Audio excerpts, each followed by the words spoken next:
Celebrate 30 years of Weezer's iconic Blue album when they take the stage at XL Energy Center Wednesday, September 4th. Don't miss out as they play all the hits, including the Blue album in full with special guests The Flaming Lips and Dinosaur Jr. Tickets still available. Head over to KFAN.com.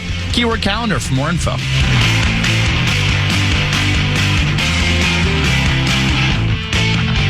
It's a special Friday edition of Fantasy Football Weekly. I'm Paul Charchian, and it's part of the Friday Football Feast anyway. My Fantasy Football Weekly co-host, Scott Fish, with me. Hi, Scott. What's going on, Charch? And avid fantasy player, Brandon Molesky. How many leagues are you going to be in this year? I think I'm kind of getting it reduced a little bit. I just play. I don't have any friends, so I don't play any of those leagues where you get invited to a draft at this time of the year. Right. Those all basically like COVID. For some reason, people just stopped playing fantasy football, and some of my leagues fell apart. But I still play in some online leagues with some strangers. I would just say some safe leagues that Scott Safe Fish leagues, helps run. as some may call them. Yeah. Were you having headphone Very issues? nice. Yep. I can help you good? with that. No, I think we're good. I think we're good. Yep. That's the only thing I know of the three of us on here. It's COVID, where COVID hurt a lot of fantasy leagues is here. For people who love to get together, and the best part of every fantasy league is draft day. Scott's big epic blowout in-person draft is happening in about 10 days, something like that. 8 days, I think. 8 days. 9 days. Yeah. It's fantastic. Scott wheels up. Scott rents a mobile bar. That's in like a shipping container that rolls into the driveway with pub. TVs and it's Get my pub. Get my pub. That's what it is. So the league fee is like $50 to get in, and then to rent the bar is like $2,000. Right. Pretty much. There is a little of that. We're 33 years in, so we all chip in and we do it up. That's awesome. We have a fun day of it. It is. Yeah. It's just the in-person drafts. It's still the single best thing about fantasy football is the in-person draft. If you can pull it off, it's obvious. Fantasy's still great. Yeah. Even if you can't, but that's the best part. And COVID hurt a lot of those leagues. I think ended up just I think so. Ended up dissolving after that. Well, at my age, when everyone has young kids, it's impossible to get everyone organized at one location on one specific date. And to that point, there are some people that are like, well, if you're not drafting the day before the start of the season, you're doing it wrong. My feeling is draft when everybody can get together and be in person. Yes. That's way more important. If you're multiple leagues, that doesn't work to have everyone on the same day. The one day you before. usually can't do that. No. Here's another thing I want to. While we're talking Here's another thing. People need to quit more fantasy leagues. And here's what I mean by that. You get into a league with... this is our job, yeah, that's right. Now, you'll notice job security. You'll notice I didn't say play less fantasy football. Okay. They need to quit more fantasy leagues. Okay. Here's why. There are a lot of leagues that are just bad. They're boring leagues with a bunch of players who basically just, I set a lineup, I don't interact. How many leagues are you in, by the way? Like 14. Oh boy. All right. So they don't interact. I want to take your advice. They don't do anything to add fun and vibrancy to the league. The message board is dead. Those are the leagues that too many people there isn't a reason to leave. So you can't be like, I'm leaving because I got gypped out of my money or I got screwed on this or whatever. So people stick in these sort of dead leagues. And my feeling is life's too short. Go find vibrant leagues with people who are super active, who love playing, where there's chatter and smack talk and trade offers. Go get into those leagues instead and replace that league from 3 jobs ago with the accounting department with people you don't even know and like. Sadly, I think that actually is the trend. There's not as much shame in quitting leagues now, but what they do is they quit the league, then they go jump in another one. Yeah. And then they quit that, and then they go jump in another one. And it's just I play in a lot of dynasty leagues where your team's struggling for a couple years and they just quit just because you're struggling. They're getting a startup right away. Yeah. Just start over. That's part of one of the problems of the dynasty format, unfortunately. Someone needs to create one where there's an end in a giant pot or something. That would be perfect. That'd keep everybody in if only there was a giant rolling pot. Somebody should really come up with that brilliant idea. Yeah. I want to start by talking about rookies. This was a seemingly very good rookie wide receiver class. And so I want to start here by hitting on some of your impressions on these rookies and where they're going in drafts and what your just general level of optimism is. Mm-hmm. And let's start with Marvin Harrison Jr., who's currently going off the board. 112. Yeah. Right about 1.12. Right at the end of the first round, beginning of the second round. That's a lot for a player who's never caught an NFL ball. I think he's tailing on Justin Jefferson and Jamar Chase and CeeDee Lamb and all these recent studs that just came out as top 10 picks, and well, Justin a little later, but top picks, and just blew it up right out of the water right early. He's also got a quarterback. He's got Kyler Murray. He's got a team that's going to be behind all the time because their defense is going to allow 30 points a game. Yeah. Probably not 30, but a lot. And very little competition for targets. You do have Michael Wilson, who I like the upside there, but really it's Trey McBride and him. Yeah. Trey McBride and him are basically all the target competition. He has a quarterback, but I don't know if he's a dependable quarterbap, right? I mean, seemingly he gets hurt every single season, or halfway through he's brilliant through 6, 7, 8 games and then just falls apart. Yeah. Name the last Arizona Cardinals wide receiver that was a super stud. I think we keep viewing that as a great destination to go to. Larry Fitzgerald. That was a while ago. Hopkins. Hopkins was there for a while. That was a while ago. Yeah. And it's been a couple years, and part of it is because you can't depend on Kyler. If Kyler Murray can play 17 games, great. Yeah. You might have a spot there, but I don't know. Marvin Harrison could be good, but he's still a rookie. Still a little bit undependable situation with just a weird organization that seemingly falls apart all the time. I like him, but I'm not drafting him as high as he's going right now. It's the ADP is the problem. And if you want him, you have to take him on that back corner. And I think that's why his ADP is there, is because you're not getting him around the other side.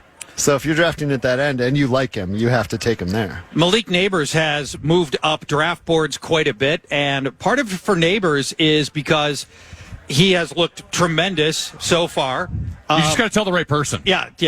Telling me, is not going to help anything. The audience just missed all my great fantasy advice. I know, and they need that fantasy advice. Yeah. Absolutely need it.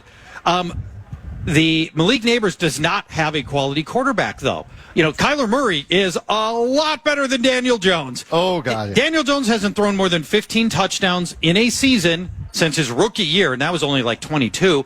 And last year, in the 5 full games that he was upright for, he was averaging 0.4 touchdowns per game. I mean, in today's NFL, that's astoundingly bad. Let's be fair. His wide receivers were about 13 slot receivers, probably all past their prime. That is true. So Malik Neighbors should be the best receiver Daniel Jones has ever had. Mm-hmm. But right now he's going off the board, player 50, I believe, for Malik Neighbors, 51. Yeah, I was going to say he's really jumped into closer to the third round nowadays. Are you biting on him there?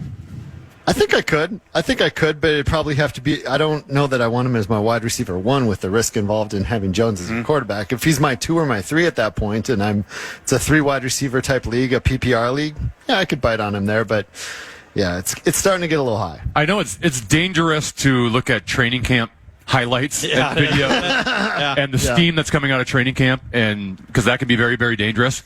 I tell you though, every day on my Twitter feed, I see some fantastic catch, and Daniel Jones apparently they're throwing downfield a little bit more this year than he has in the past. Maybe that's because Malik Neighbors is there.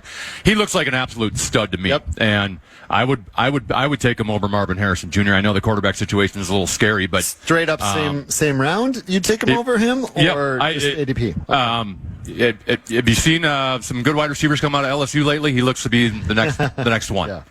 I think he's the best wide receiver in this class. Speaking of great training camps and highlight plays, Xavier Worthy with the 2 long receptions from Patrick Mahomes, and everybody's excited about Xavier Worthy now. He basically lives behind the defense. He just sets up a camp behind all the defensive backs and waits for the ball to come to him. His bit is he's really fast. Now, most track stars turned football players do not pan out. Overwhelming majority. Yeah. John Ross, Darius Haywood Bust, J.J. Nelson. There are a lot of bad track stars turned wide receivers. Tyreek Hill. But most of them don't have Patrick Mahomes throwing the ball to them. Yeah. So, what's your feeling on Xavier Worthy, who's now surging into 6 rounds of drafts?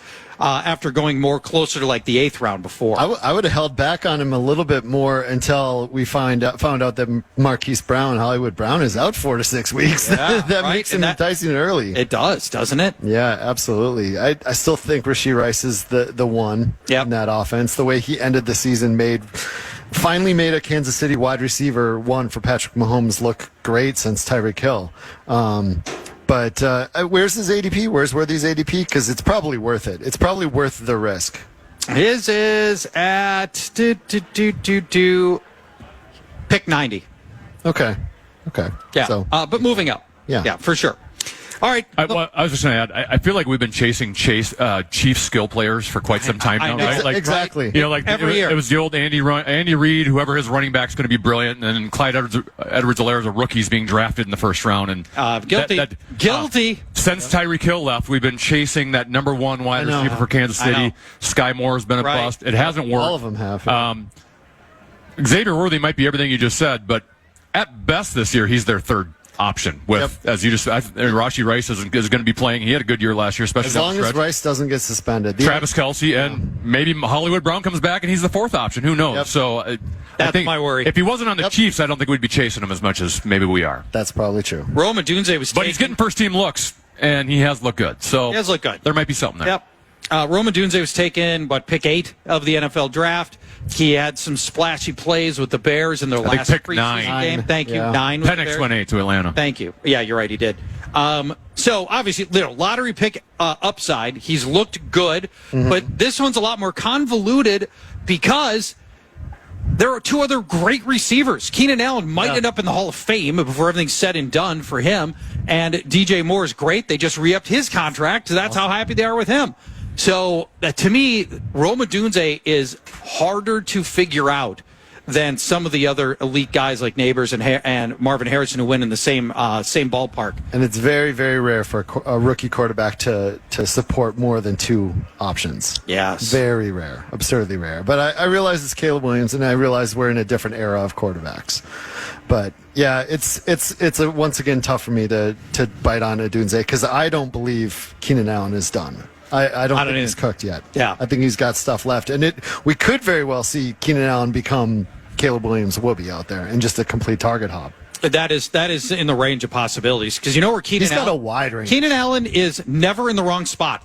He's always exactly where he's supposed to be, and he catches everything that comes his way. Yeah, I was going to say his catch rate last year was one of the top in the NFL. Yeah. I am an avid listener of Fantasy Football Weekly, and I was listening on the iHeartRadio app on the podcast. Oh, thank you. When you guys were at Treasure Island last week, and I heard Thor Nystrom talk about how he doesn't feel Keenan Allen's route tree fits well with the type of plays Caleb Williams likes, and Rome Odunze does. So interesting. And Keenan Allen's moving to a new team, new organization, new quarterback. So who knows if we're going to get the same Keenan Allen? He's getting up there in age. I don't know if we're going to get the same Keenan Allen.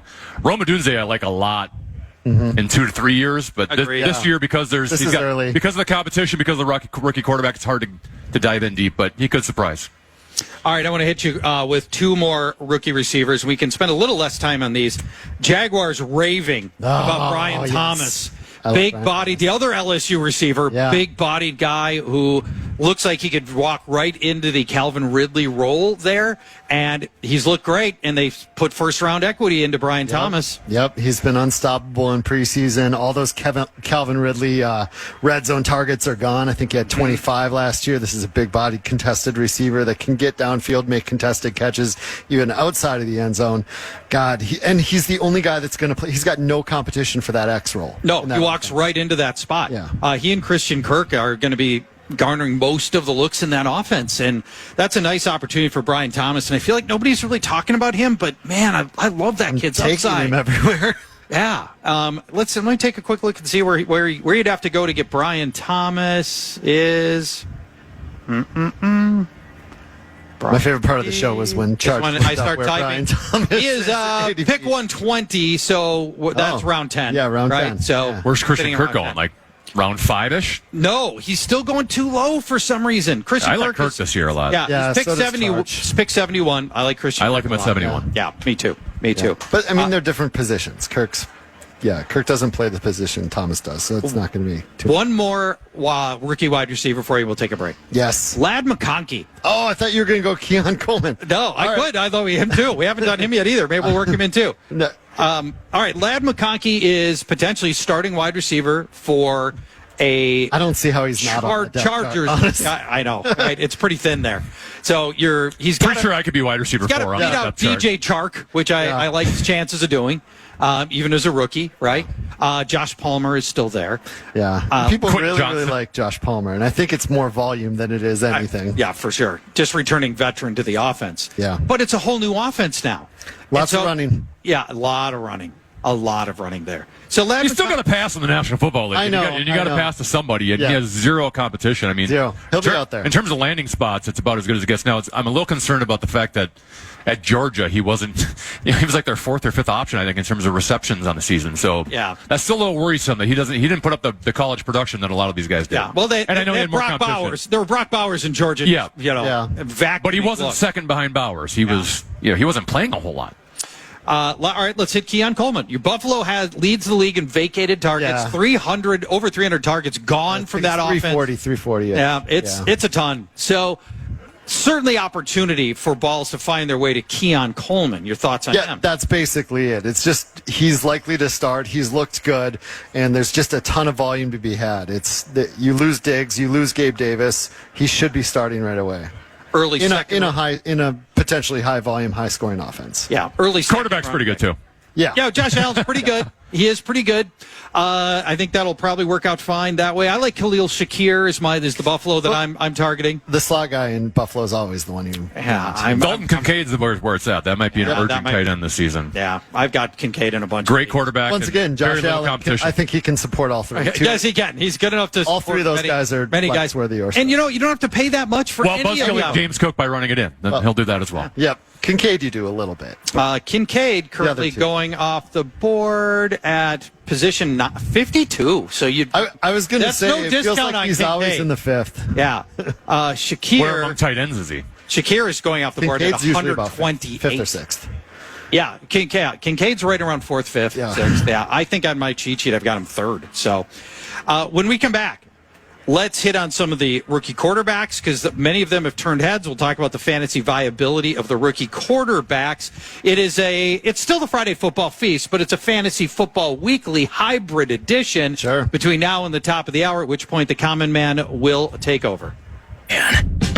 Legendary comedian and actor Kevin Hart is set to return to Minnesota, see his hilarious Acting My Age tour when it comes to the Armory Friday, February 21st and Saturday the 22nd. Tickets for both shows are on sale now. Full details, KFAN.com, keyword calendar.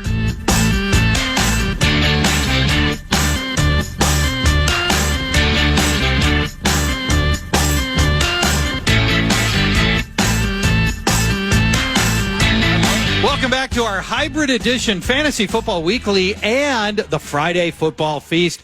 PA and Nordo are off to Philadelphia. I don't think they're quite on the plane yet, but No, they're probably making their way out. This is the perfect time to leave Not the with this fair when everybody's traffic. going Yeah. in. Oh, yeah, you I get to get suppose. out, right? Get out it's easy now. Scott Fish is joining me. That's a familiar voice to anybody who's heard Fantasy Football Weekly. Brandon Molesky's chiming in and playing the role of guy in 5 Fantasy league. idiot. Yeah, fantasy he idiot. found a fan of the Tenna Fitzgerald. Yeah, So he had very rare. You don't see all them one, you don't see it very often. Two, they even acknowledged it. Like, most people that's a thing. don't, most It's a people don't thing. admit In that the in wild. public. Yeah. I like that. I am a big I was in fan shock. because Yeah. we get to talk fantasy in June Yep. on the Tenna Fitzgerald. When Connor's doing golf stuff. Sometimes we don't really play password when you're hosting, but yeah. By But the way, we do on Fridays if I host. Yeah. good. So I think we've done that a few times. I happen to be a password fan. Well, you're very good at it. Pretty well, thank you're you. You're a two-time champion. Two-time and one-time. You're arguably the GOAT of the game. You're the only two-time champion of Program Pass. I've been in the finals all 3 years, so I feel pretty good Yeah, about and that. by the way, the team you lost to in 2022, Team Todd, Yeah. Justin Gard, Ryan Allenson, they'll be playing out here at Program Password today. Oh, I didn't know that. At 1:30. Oh, it's going to be a reunion. Team Todd is back All right. today at 1:30. Of the 2021 championship. 2022. Thank you. Yes. 2022 Yeah. champions. Okay, fantastic. I'm glad I don't have to play against them. That'll be great. And as a reminder, Fantasy Football Weekly podcast edition will be dropping right around dinner time tonight, as it does every Friday. We encourage you to subscribe to It's that. the best fantasy podcast in the land, and I listen to a lot of them. Thank you. That means a lot.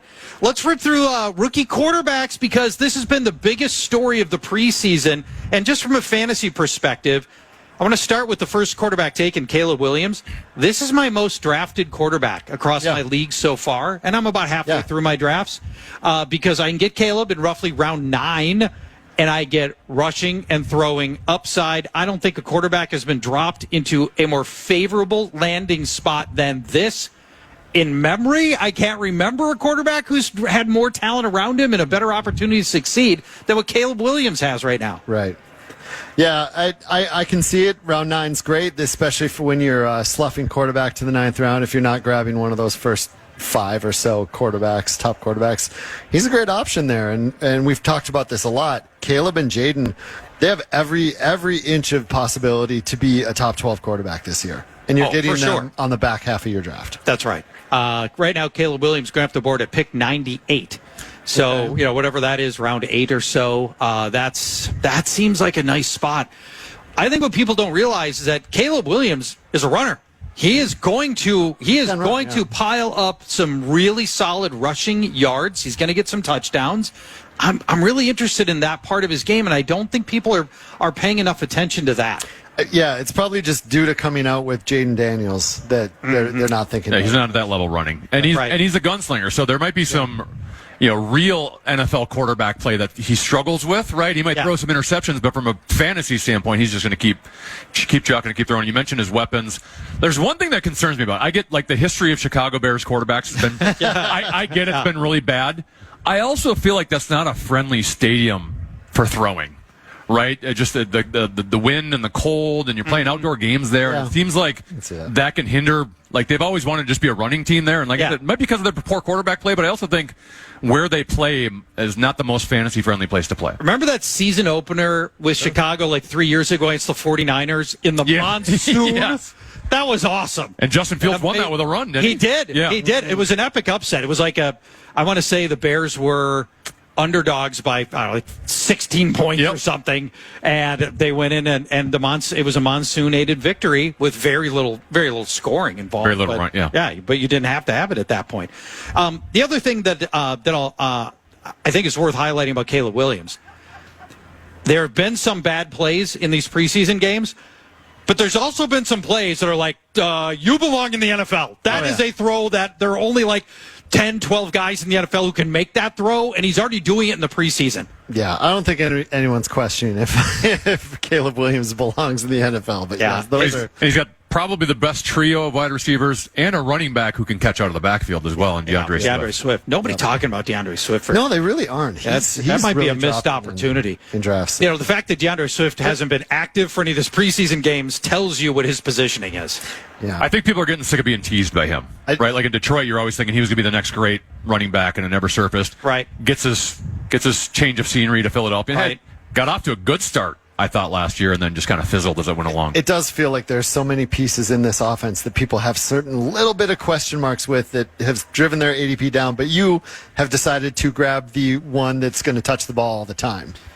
Let's go to the second quarterback taken. Jaden Daniels has shown by the way, did not say McDaniels. Good job. Here in Minnesota, this is going to be a constant problem for us. Jaden Daniels has shown off the big arm that we had seen in college. That started. We're starting to see that show up in preseason games and in training camp. And then the mobility is remarkable for him. He's going right next door to Caleb Williams. It's pick 97 and pick 98 with these two guys. If you had to pick one or the other, who are you taking? For me, it's Jaden. I understand all the love for Caleb, and he's safer and he's got better weapons. Yeah. But Jaden Daniels, that rushing ability it's just too much for me, and I think he has pretty decent weapons too. I think he's got a nice check down in Eckler. He's got McLaurin. It's going to be a different offense this year.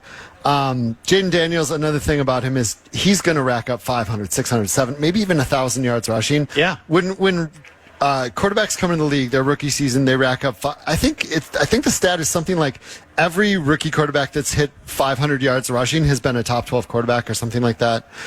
It's hard not to be a top 12 quarterback if you run for 500 yards. Yeah. On top of whatever passing it might not quarterback be rookie, gives you. It just might be quarterback in general. Yeah, that's probably true too. Running quarterbacks are a cheat code in football, and you Caleb Williams might have a great rookie year, but he's probably going to have guys that are comparable and are replacement level to what he can give you. Jaden Daniels, if he spikes, he could easily be a top 3 running quarterback in this league. And we even saw we just mentioned Justin Fields. He had moments in Chicago where he couldn't throw the football, but was still putting up huge fantasy numbers when he was playing and healthy, just because he could reel off a 75-yard run at any moment. Yeah, we saw Anthony Richardson last year with just an absolute ridiculous first couple games because of the rushing ability, and he really wasn't throwing much at all or able to throw much at all. Jaden Daniels has a much better passing pedigree than Anthony Richardson. But that's also the concern with Jaden is he's a little slender and took some massive hits in college. Oh, gosh. And they're going to get bigger in the NFL. So from an injury standpoint, that is a concern with him. Absolutely. The third quarterback taken in the draft was Drake May. Nobody really talking about him from a fantasy standpoint, and he's going largely undrafted. I think a big part of that is most of the preseason training camp OTAs, the thought was Brissett was going to start and May was going to sit for a while. Kind of J.J. Sam Darnold-ish was, when will we see Drake May? But now that Brissett is not looking great and Drake May is, looking better, at least recently. He had that rushing touchdown the other day. I think people are going to start talking about him a little bit more, but I think his ADP is a product of, a whole offseason of he's going to sit for a little bit. There's questions about the offense. There's questions about whether he's going to start, and he's entering the worst offense in the National Football League with nobody to throw to. He literally has to be a generational quarterback to spike this year. Yeah, in his rookie year. It's going to be tricky. What they're building long term is probably much more positive.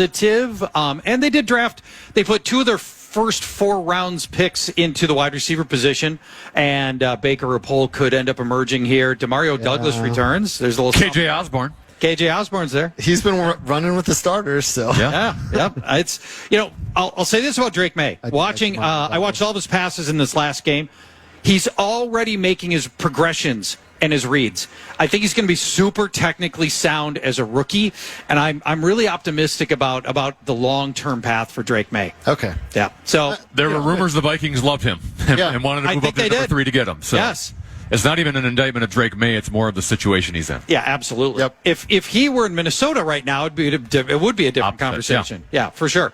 So then the next quarterback taken was JJ. So he's obviously out for this year. And then right after him was Bo Nix. Yeah. Right. So Bo Nix. You skipped Penix. He skipped Penix. Understandably so. The Kirk Cousins guy doesn't want to talk about Penix. Yeah. Nothing to see here. Although Penix is actually, they don't play any starters, offense or defense for Atlanta. That's how they're rolling this preseason. Penix has looked good. Yeah, he's looked legitimately good. Bo Nix, I'm very worried about. I talked about him a little bit earlier in this very show, so I don't want to spend a lot of my time on him. I actually think it was last show. Well, no, it was just like an hour ago. Oh, was it? Yeah. And we probably then too. Fantasy Football Weekly last week. No, I meant the 9 noon. Okay, We got it. Bo Nix doesn't interest me a lot from a fantasy standpoint. Yeah, and he's going off the board even lower here. I don't think player 176, Bo Nix. Yeah, less weapons than pretty much all the. Well, not less than Drake May, but less than the top 2. There's other things you can get there. That feels more like a super flex quarterback 2 or bench guy at this point.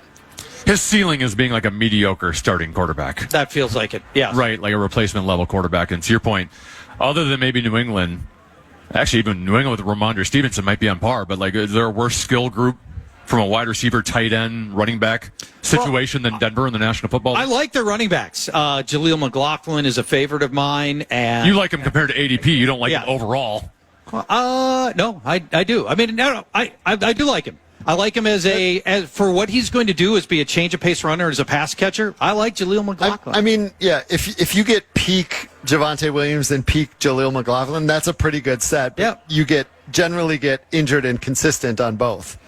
Audric Estime has looked good. Yeah. So, they've got a deep running back group in Denver, but that's about all there is to like there.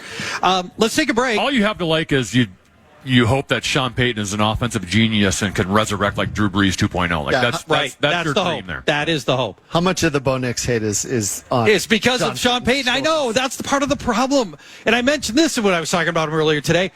If Sean Payton is able to turn Bo Nix into a star, then we're just going to have to bend the knee and accept the fact that Sean Payton is just a great coach. I'm not doing it yet. Yeah. But that would have to happen if Russell Wilson. If he's able to do it. If he's able to do it. Russell actually played pretty well with him. Russell Wilson was not bad. They just didn't want to pay his salary and then basically extorted him. Last year, super Russell weird. First year Russell was not good, but last year's Russell was pretty terrible. good. It was pretty good. It was okay.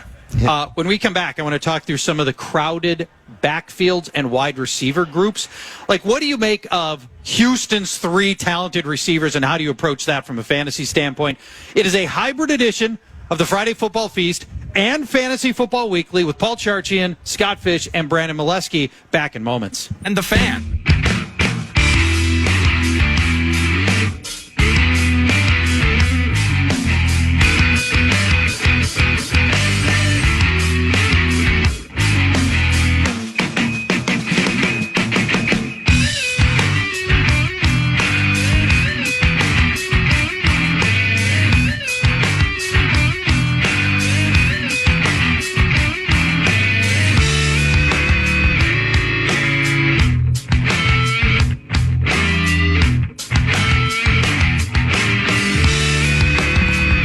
Final segment of our hybrid edition of the Friday Football Feast and Fantasy Football Weekly. A little programming note, because the Vikings pregame is starting at 10 tomorrow, there will not be a live version of Fantasy Football Weekly like we normally have at the fair, Saturdays at 10.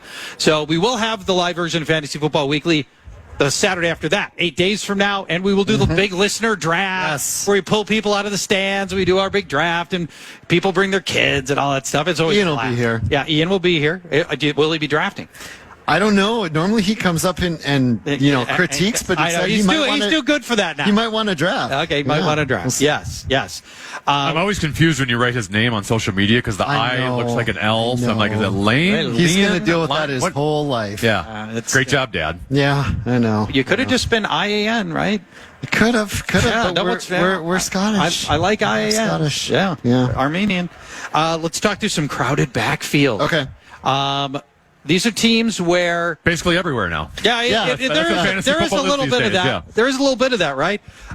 Let's talk about Chicago's backfield, which has got a presumed starter, but in DeAndre Swift, but you also have Khalil Herbert, right? Who's looked good got in Roshan stretches. Johnson as well. Who Thor loves. Thor, and he was a big Thor. Thor was a big fan of that as well. Yeah. What are your thoughts on this one, and how do you approach this, if at all?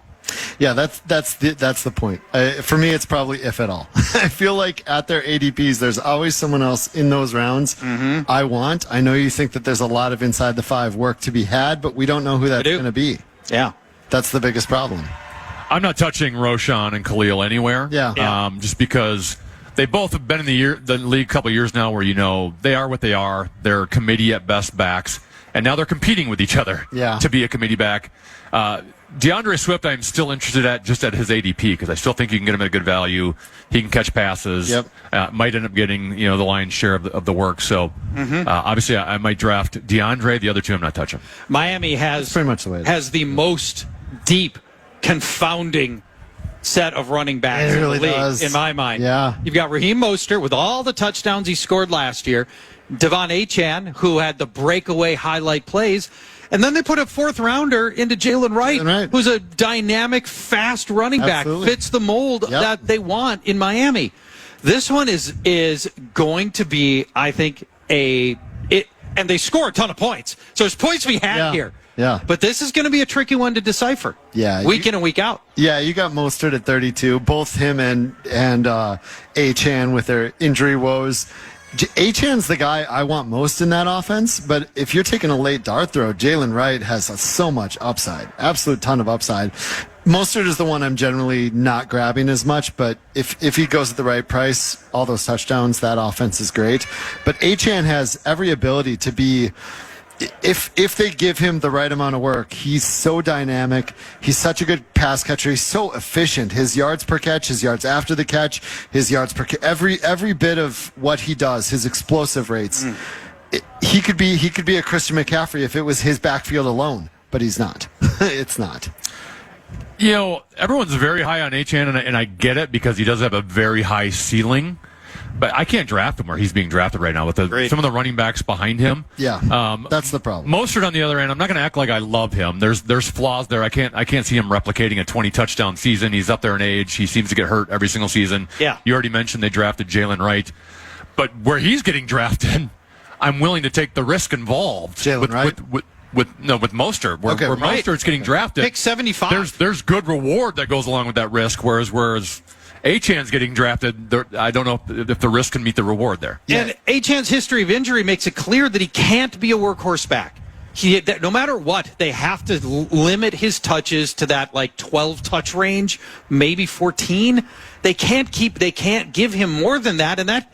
Now he's got it. Now without enough volume, he's got to make something special happen. That's the thing. I don't think they have to give any of these backs more than 10, 12 carries because they have all three. Well, and the addition of Jalen Wright, too, decreases the volume ever being there, right? Like if Mostert got hurt last year, Achan can just absolutely take off. Now you have a third guy that could still be a part of that committee if one of those top two go down. All right, one more convoluted running back situation I want to touch on, which I think offers fantasy owners gigantic possible upside. Cincinnati, where we don't yet know who's going to be the lead back, but what we do know is that Matt LaFleur finds his guy and just runs his guy. Joe Mixon hasn't been good for a while, and it didn't matter. They just ran him. So there's Zach Moss and there's Chase Brown. Zach Moss was good in the month or so in which he needed to lead the Colts last year at the start of the season before Jonathan Taylor came back. And Chase Brown had moments where he looked very dynamic last year. What are your thoughts on this? And neither guy costs you much. And if you can guess right, these are guys you might starting running back in a Joe Burrow-led good Bengals offense. You don't need to guess right. You drop both. You could. You drop both. You don't know which one's going to emerge. If anyone ever gets a lion's share of it, that's a potential league-winning running back right there. Mm-hmm. You're in a good offense that's going to be in the red zone a bunch. You don't have a rushing quarterback that's going to be stealing, vulturing scores from you inside the 5. Right. Either of those running backs to get a 15-touchdown season in that offense, I'm drafting both at cost because you can get them both for very cheap. Yeah, what was it, about 21 vacated inside the 5 rush? Something like that. Touches inside the 5. All of them. Joe Mixon. Zach Taylor, not Matt LaFleur. LaFleur's. Yeah, one thing I need to see out of Zach Taylor is different play calling because he simply ran Joe Mixon right up the middle all the time. There was no creativity to the play calling on the running backs. So I wonder if that was this is all I can do with Joe Mixon. Right. or whatever, but we'll see. And Joe Mixon has been highly limiting for that offense for a while now, and I'm honestly excited for them moving on. I'm disappointed for Houston reinvesting in him. Let's go to some of the crowded wide receiver rooms. Speaking of Houston, this is the most confounding of the bunch. We've got Nico. We'll find out from you. Nico Collins, number 1, right? I think he's the number 1. Stephon Diggs is now there.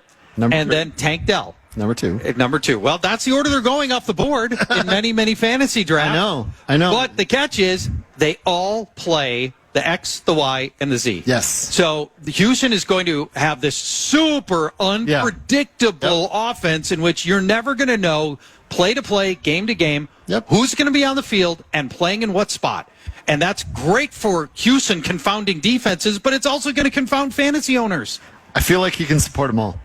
I feel like he can, especially for where the latter two are going off, 8th round, something like that.